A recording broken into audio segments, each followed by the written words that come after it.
નમસ્તે. અમે શ્રી તાલુકા શાળા નંબર 3 ના વિદ્યાર્થીઓ છીએ. મારું નામ વાજા માનવ છે. મારું નામ કુડેજા ઋતિક છે. મારું નામ બગડા રવિ છે. કુલરની સાધન સામગ્રી 4 સેલ, સ્વિચ, છેડા, પુઠ્ઠું, પંખો, મોટર ને સારણી સળિયું વગેરે બરફ નાખ્યો.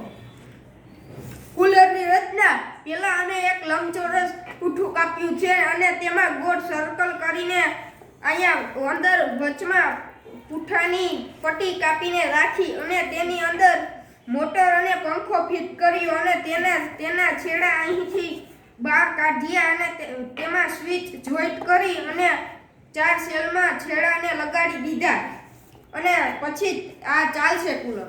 પછી આ સ્વિચ ચાલુ કરવાથી આ કુલર ચાલશે.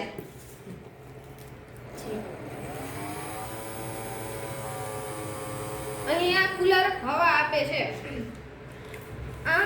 અહીં આ કુલરનો ઉપયોગ.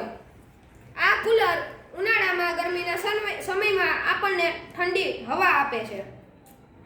વધુ ઠંડી હવા માટે આપણે અહીંયા નીચે બરફ રાખ્યો છે, જેથી આ કુલર ઠંડી હવા આપશે.